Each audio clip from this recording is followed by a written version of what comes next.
Hello friends, welcome. हम बात कर रहे थे स्कूल्स ऑफ लॉ की। लास्ट वीडियो में हमने बात की नेचुरल लॉ स्कूल की, और इस वीडियो में हम बात करेंगे पॉजिटिव या एनालिटिकल स्कूल की। देखिए, एनालिटिकल स्कूल जो है is very different from what the natural law says. Natural law कहता है कि जो लॉ है वो मॉरल है और डिवाइन है, बट जो एनालिटिकल स्कूल वाले हैं ये क्या कहते हैं कि जो लॉ है that is not actually what is the divine origin और नेचुरल नहीं है। It is scientifically scientifically valid system of law, and it is full of legal concepts and ideas on the basis of empirical and scientific method। मतलब scientific approach को emphasise करते हैं। And positives और the imperative school of jurisprudence, it came as a reaction against the natural law school. ठीक है, ये बात से सीधी साफ हो जाती है कि जो नेचुरल लॉ स्कूल थी उसके रिएक्शन के फॉर्म में ये इमर्ज हुआ। Most of the founders were Jeremy Bentham, John Austin, ये लोग थे। बेंथम जो थे, इनको पॉपुलरली क्रेडिट किया जाता है, he is the founder of, कह सकते हैं, analytical school of jurisprudence. And he discarded and rejected the natural law, saying that it is वेग एंड एब्स्ट्रैक्ट आइडिया। उन्होंने कहा कि ये जो वेग और एब्स्ट्रैक्ट है ना, ये रियलिस्टिक नहीं है। रियलिस्टिकली जो लॉ है वो साइंटिफिक है, ये उनका मानना था। और जो पॉजिटिविज्म है ये किस चीज़ पे एम्फसाइज करता है? ये एम्फसाइज करता है कि जो लॉ है वो और मोरालिटी दोनों अलग अलग चीज़ें हैं, इनके बीच में कोई रिलेशनशिप एज सच नहीं है। क्या कहते हैं? Law is man made. वो नहीं कहते कि ये नहीं कहते कि लॉ जो है नेचुरल है, ये कहते हैं law is man made, humans बनाते हैं इसको। And it is being enacted by the legislature. And natural law thinkers propose that if a law is not moral or no one is under any duty to obey it, while positivists believe that the duly enacted and law until change remains law and should be so obeyed। Positivist या analytical क्या कहते हैं कि law जो उसको हमने duly enact किया है वो जब तक चेंज नहीं किया जा सकता तब तक उसको ओबे किया जाना चाहिए। ये बात उसमें नहीं है कि वो मॉरल नहीं है तो आप उसको छोड़ दो, जैसे कि नेचुरल लॉ स्कूल वाले बोलते हैं। बेंथम जो है उनकी जो मेन थ्योरी थी वो यूटिलिटेरियन थ्योरी थी, प्रिंसिपल है ना। तो वो क्या कहते हैं कि जो greatest happiness of the greatest number in his work introduction to the principle of moral and legislation, Bentham expressed his views about morality and argued that the principle of utility should be the basis of morality and law। तो उनका एक ये basic philosophy थी जिसको उन्होंने दिया कि utilitarianism का मतलब क्या है? Greatest happiness of greatest number.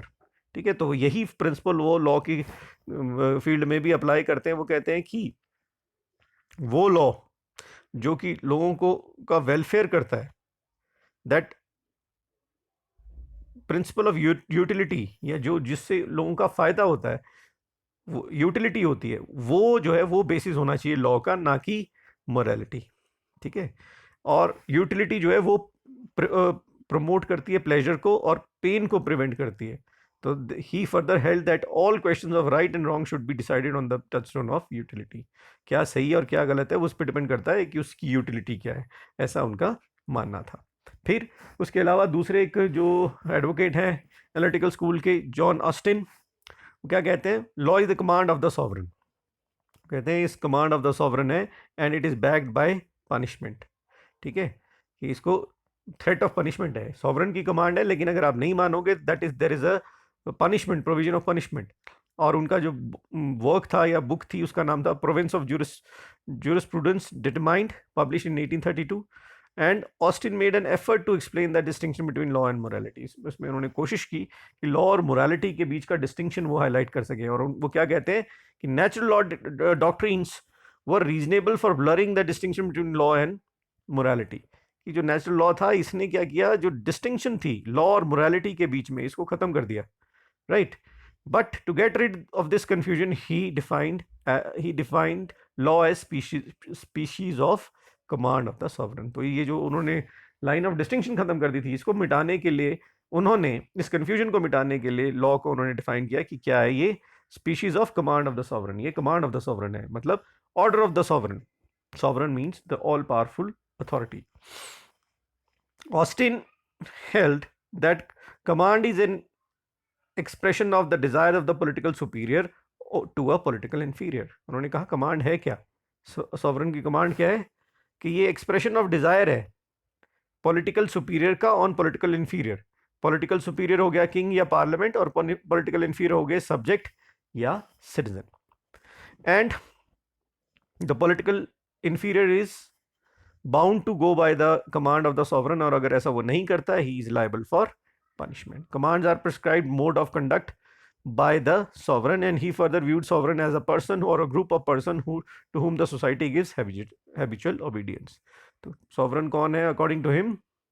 जिसको कि जनता या लोग या समाज habitual obedience देता है, मतलब उसको as a habit उसके orders को obey करता है, and who gives no such obedience to others, और जो और ऐसी obedience और किसी को नहीं देता.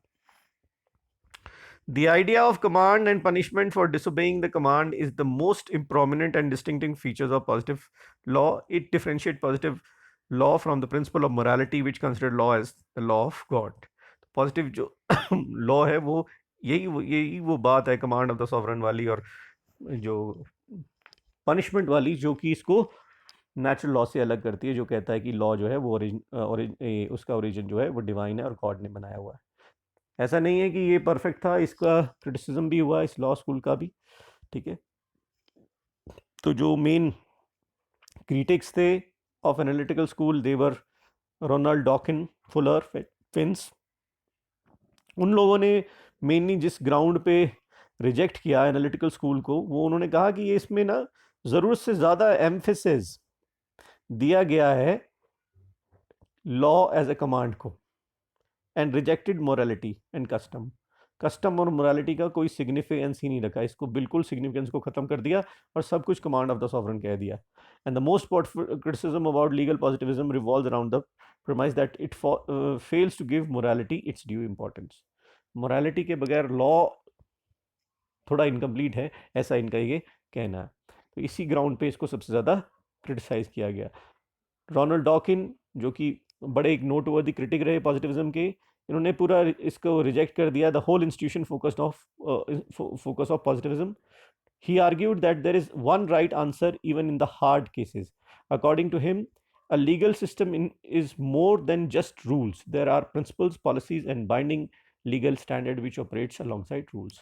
कहते हैं कि उनका कहना था कि लीगल सिस्टम जो है ना वो सिर्फ एक सेट ऑफ रूल्स नहीं है कि सिर्फ बस कायदे कानून बना दिए, बल्कि उसमें कुछ प्रिंसिपल्स हैं, कुछ पॉलिसीज़ हैं, कुछ बाइंडिंग लीगल स्टैंडर्ड्स हैं, कुछ एथिक्स की बात कहने की कोशिश कर रहे हैं, कुछ मोरालिटी की बात कहने की कोशिश कर रहे हैं, तो उसको डिनाई नहीं किया जा सकता। Thank you so much. इस वीडियो में इतना ही, अगले में बात करते हैं हिस्टोरिकल लॉ स्कूल की। और ये वीडियो आपको कैसा लगा कमेंट करके बताएं, प्लीज़ बताएं, और चैनल को सब्सक्राइब करें, बेल आइकन दबाएं, सो दैट आने वाले वीडियोस के बारे में आपको पता लग सके। Thank you so much, take care.